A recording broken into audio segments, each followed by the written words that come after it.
ಬಿಜೆಪಿಯ ಶಾಸಕ ಶರಣು ಸಲಗಾರ ಸೇರಿ 4 ಜನರ ವಿರುದ್ಧ ಎಫ್ಐಆರ್ ದಾಖಲಾಗಿದೆ.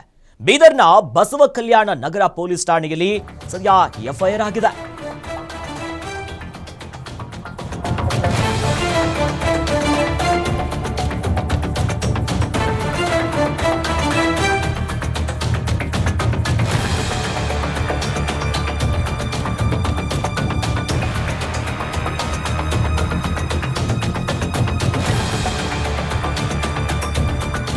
ನೀಲಕಂಠ ರಾಥೋಡ್ ಅವರ ದೂರನ್ನ ಆಧರಿಸಿ ಪ್ರಕರಣವನ್ನ ದಾಖಲು ಮಾಡಿಕೊಂಡಿದ್ದಾರೆ.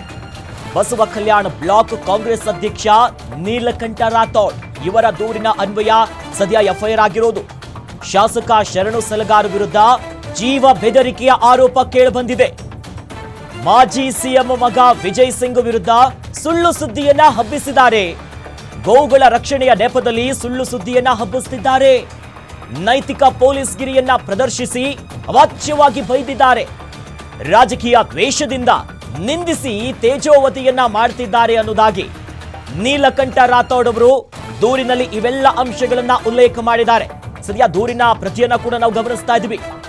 ಶಾಸಕ ಶರಣು ಸಲಗಾರ್ ಅವರ ಬೆಂಬಲಿಗರಾಗಿರುವಂತಹ ಕೃಷ್ಣ ಗೋಣಿ, ಶಿವಕುಮಾರ್ ಆಗ್ರೆ, ಪ್ರದೀಪ್ ಕವಳೆ ವಿರುದ್ಧ ಕಲಂ 351, 352 BNS ಕಾಯ್ದೆಯ ಅಡಿಯಲ್ಲಿ ಕೇಸ್ ದಾಖಲಾಗಿದೆ.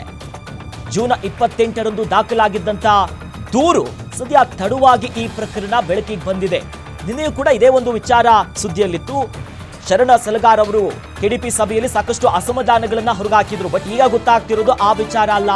ಇಲ್ಲಿ ನೈತಿಕ ಪೊಲೀಸ್ ಗಿರಿಯನ್ನ ಅವರು ಪ್ರದರ್ಶಿಸಿದ್ದಾರೆ, ತೇಜೋವಧಿಯನ್ನ ಮಾಡ್ತಿದ್ದಾರೆ, ರಾಜಕೀಯ ದ್ವೇಷದಿಂದ ನಿಂದಿಸಿದ್ದಾರೆ ಅನ್ನೋದಾಗಿ ಕಾಂಗ್ರೆಸ್ ಪಕ್ಷದ ನೀಲಕಂಠ ರಾಥೋಡ್ ಅವರು ದೂರಿನಲ್ಲಿ ಉಲ್ಲೇಖ ಮಾಡಿದ್ದಾರೆ.